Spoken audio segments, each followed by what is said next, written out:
From weekend farmers markets and roadside honesty pantries to supermarket shelves, it seems Australians can't get enough of organic products. The industry contributes over $2.5 billion to the economy every year and is continuing to grow.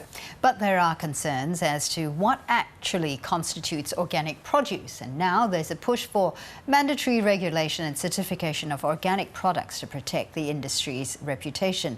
Well, joining us now is Niki, Chief Executive of Australian Organic. Niki, thanks so much for taking the time to speak with us. Now, before we actually get into the certification process, define organic for us. What makes a product, a fruit, vegetable, shampoo, soap, anything organic? Good morning, Fauziah and Joanna, and thank you for the opportunity of catching up this morning. Look, it's the Organic Standard provides a framework by which products can be produced or manufactured. So there's certain allowable ingredients that can go into finished goods, but then there's certainly the removal of synthetic chemicals, fertilizers and pesticides, no antibodies in cattle, and certainly no GMOs. So it's as nature intended it, much like your grandparents would have produced food many years ago, but the lack of anything synthetic is added. I think many Australians would be very surprised to learn that there isn't a mandatory certification for organic produce for the domestic market. Why is that? Look, in 1992, when the Organic Standard was announced by the Commonwealth Government, it was intended for implementation into the domestic market, but unfortunately it didn't happen. So for nearly 30 years, there's been a grey space that's occurred where the use of organic in marketing, on packaging and in general has allowed the consumer to be a little bit confused around what organic means. Australia is the last developed country in Australia not to have that consistency. It is a federal requirement for anyone who is exporting organic products or products that claim organic for them to be certified. But unfortunately, in the domestic market, that is not the case. So you could go down to a farmer's markets or into a shop and a product might be using organic in their brand name or simply claiming organically grown. But without the certification mark that's attached to products, you're never actually 100% sure that it really has gone through a process to ensure the integrity of that product.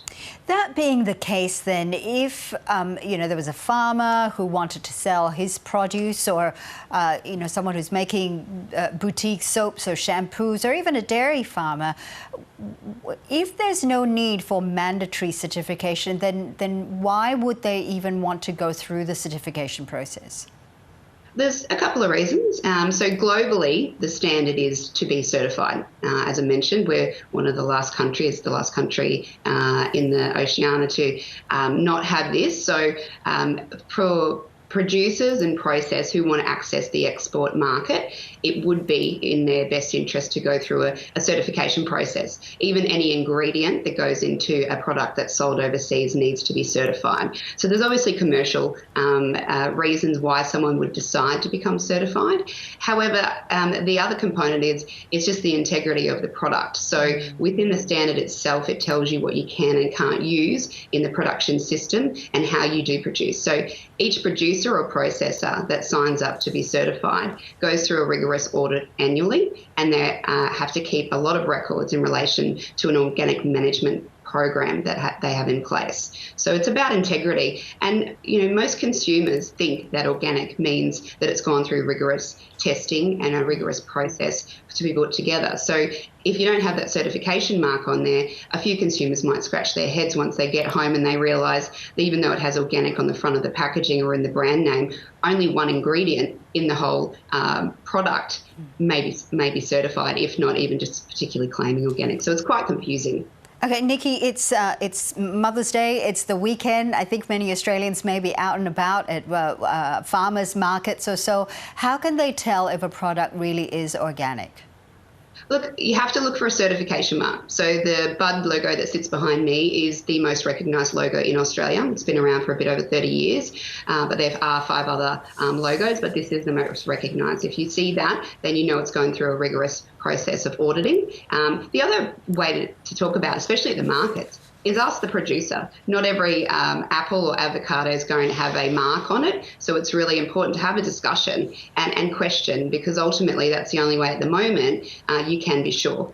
We were very happy to hear Minister Littleproud announce before the end of last year that there is currently an advisory group that is reviewing the regulatory framework to ensure that it is fit for purpose, and we're looking forward to the outcomes of that in the next month or so. But ultimately, organic plays an integral part to us reaching our $100 billion target for agriculture. Product mix, not just growing more, it certainly is in place in most businesses, and we see organic as being one of those key opportunities for Australian agriculture to export more product overseas, as we have more certified organic land in Australia than any other country in the world. Niki, it's great talking to you. Thank you so much for sharing your insight with us. Niki Ford, there, Chief Executive of Australian Organic. Thank you for the opportunity. Have a good Mother's Day.